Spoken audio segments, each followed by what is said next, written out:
Bible ధ్యానంలో ఇప్పుడు నిర్గమకాండము 34వ అధ్యాయము చదువుకుందాము. మరియు యెహోవా మోషేతో, మొదటి పలకల వంటి మరి 2 రాతి పలకలను చెక్కుము. నీవు పగలగొట్టిన మొదటి పలకల మీదనున్న వాక్యములను నేను ఈ పలకల మీద రాసెదను. ఉదయమునకు నీవు సిద్ధపడి ఉదయమున సీనాయి కొండ ఎక్కి అక్కడ శిఖరము మీద నా సన్నిధిని నిలిచి ఉండవలెను. ఏ నరుడును నీతో ఈ కొండకు రాకూడదు. ఏ నరుడును ఈ కొండ మీద ఎక్కడనైనను కనబడకూడదు. ఈ కొండ ఎదుట గొర్రెలైనను ఎద్దులైనను మేయకూడదని సెలవిచ్చెను.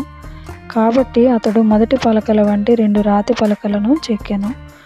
మోషే తనకు యెహోవా ఆజ్ఞాపించినట్లు ఉదయమందు పెందలకడ లేచి ఆ 2 రాతి పలకలను చేతపట్టుకొని సీనాయి కొండ ఎక్కగా మేఘములో యెహోవా దిగి అక్కడ అతనితో నిలిచి యెహోవాను నామమును ప్రకటించెను. అతని ఎదుట యెహోవా అతని దాటి వెళ్ళుచు, యెహోవా కనికరము, దయ, దీర్ఘశాంతము, విస్తారమైన కృపా సత్యములు గల దేవుడైన యెహోవా. ఆయన 1000 మందికి కృపను చూపుచు దోషమును, అపరాధమును, పాపమును క్షమించును గాని ఆయన ఏమాత్రమును దోషులను నిర్దోషులనుగా ఎంచక 3-4 తరముల వరకు తండ్రుల దోషమును కుమారుల మీదికిని కుమారుల కుమారుల మీదికిని రప్పించునని ప్రకటించెను.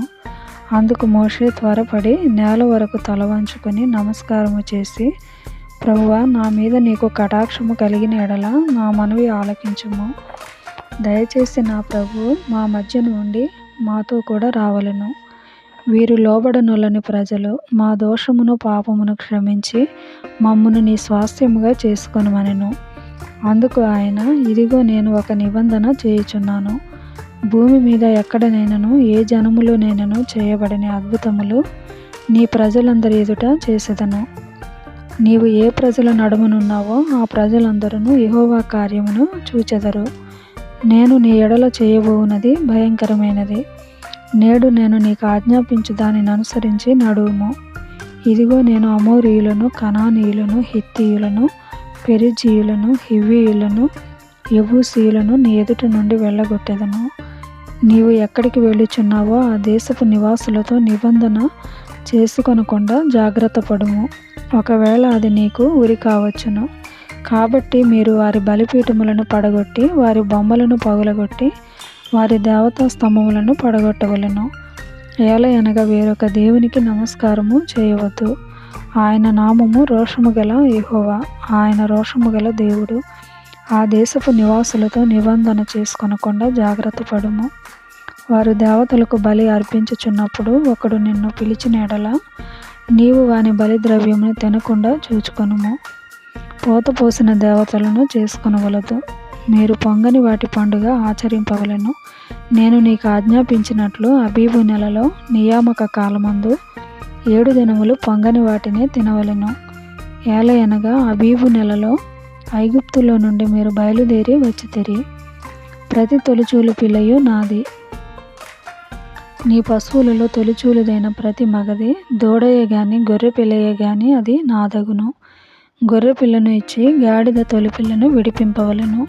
దాన్ని విమోచింపని ఎడల దాని మెడను విరగదీయవలెను. నీ కుమారులలో ప్రతి తొలిచూని వాని విడిపింపవలెను. నా సన్నిధిలో వారు వట్టి చేతులతో కనబడవలదు. 6 దినములు నీవు పనిచేసి 7వ దినమున విశ్రమింపవలెను. దున్ను కాలమందైనను కోయి కాలమందైనను ఆ దినమున విశ్రమింపవలెను. మరియు నీవు గోధుమల కోతలో ప్రథమ ఫలముల పండుగను అనగా వారముల పండుగను, సంవత్సరాంతమందు పంట కూర్చు పండుగను ఆచరింపవలెను. సంవత్సరమునకు ముమ్మారు నీ పురుషులందరూ ప్రభువును ఇశ్రాయేలీయుల దేవుడైన యెహోవా సన్నిధిని కనబడవలెను. ఏలయనగా నీ ఎదుట నుండి జనములను వెళ్ళగొట్టి నీ పొలిమేరలను గొప్పవిగా చేసెదను. మరియు నీవు సంవత్సరమునకు ముమ్మారు నీ దేవుడైన యెహోవా సన్నిధిని కనబడబోనప్పుడు ఎవడును నీ భూమిని ఆశింపడు. నీవు పులిసిన దానితో నా బలి రక్తమును అర్పింపకూడదు. పస్కా పండుగలోని బలి సంబంధమైన మాంసమును ఉదయకాలము వరకు ఉంచకూడదు. నీ భూమి యొక్క ప్రథమ ఫలములలో మొదటివి నీ దేవుడైన యెహోవా మందిరములోనికి తేవలెను. మేకపిల్లను దాని తల్లిపాలతో ఉడకబెట్టకూడదనెను. మరియు యెహోవా మోషేతో ఇట్లనెను, ఈ వాక్యములను రాసుకొనుము. ఏలయనగా ఈ వాక్యములను బట్టి నేను నీతోనూ ఇశ్రాయేలీయులతోనూ నిబంధన చేసియున్నాను.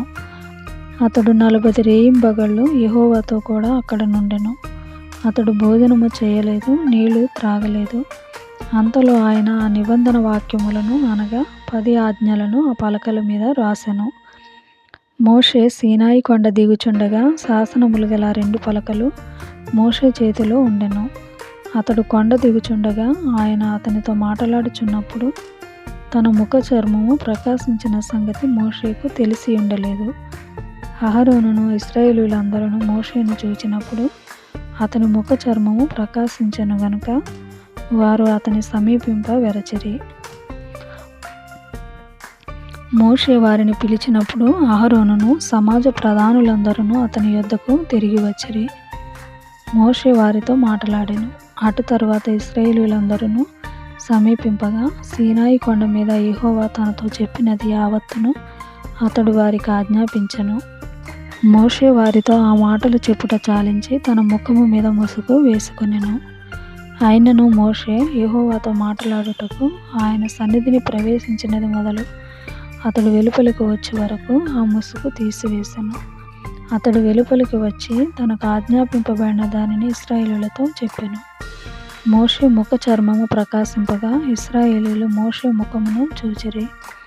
మోషే ఆయనతో మాట్లాడుటకు లోపలికి వెళ్ళు వరకు తన ముఖము మీద ముసుగు వేసుకొనెను.